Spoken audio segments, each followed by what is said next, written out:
বলছি যে মেদিনীপুর মাঠে, ঠিক আছে, হুম কিছু অভিযোগ আসছে। শুনছি।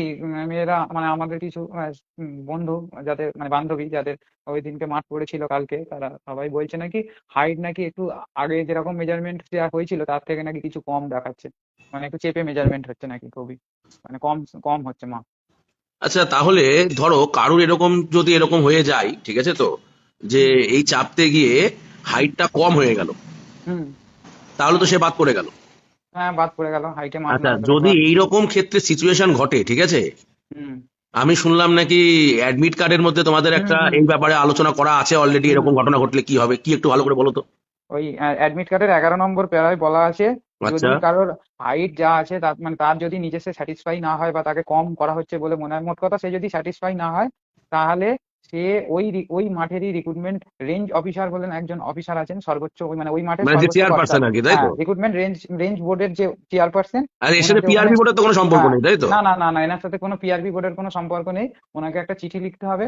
তারপর ওই রাউন্ড কমপ্লিট হলে উনি আসবেন, এসে উনি নিজে তার হাইট মাপবেন এবং আচ্ছা, তারপরে চিঠিটা আবার কখন লিখবে, মানে সে যখন হ্যাঁ, স্যাটিসফাইড হবে না, যদি সে স্যাটিসফাইড স্যাটিসফাইড হবে না না, তাকে হয়? যদি বাদ দেওয়া হয় তারপর তারপর সে চিঠিটা লিখবে। আচ্ছা আচ্ছা, তারপর সে চিঠিটা লিখবে এবং তার দৌড়টা সবার শেষে হবে, তাই তো? হ্যাঁ, তার দৌড়টা সবার শেষ। আমার যতদূর সম্ভাবনা, আমার যতদূর মনে হয় যে এই যে 3টে স্লট করা আছে, যে যে মানে স্লটের মধ্যে পড়ছে সেই স্লটে তার শেষে হবে দৌড়। এটাই হওয়া উচিত, তাই তো?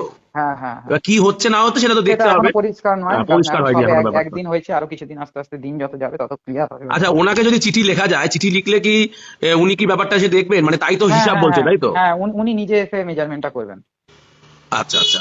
সেই হুম। ক্ষেত্রে যদি আর তারপরে যদি কোনো সমস্যা, মানে তাই তারপরে যদি দেখা যায় যে এরকম তাতেও সে বাদ পড়ে গেছে, তাহলে তো সে তাকে বাদ এবং তাকে সেটা মেনেই নিতে তাকে, হবে, হ্যাঁ, তাই তো? তাকে সেটা মেনে নিতে হবে এবং তারপরেও যদি সে স্যাটিসফাই না হয় তাহলে তাকে কোর্টের দ্বারস্থ হতে হবে। এবং এর সাথে আমাদের রিক্রুটমেন্ট ব্যবস্থার কোনো সম্পর্ক নেই, হ্যাঁ, তাই না তো? না, এর সাথে রিক্রুটমেন্ট ব্যবস্থা, মোট কথা পুলিশ রিক্রুটমেন্ট বোর্ড, যেটা আরক্ষা ভবনে অফিস আছে, তারা এই ব্যাপারে কোনো কিছুতে হস্তক্ষেপ করবে না।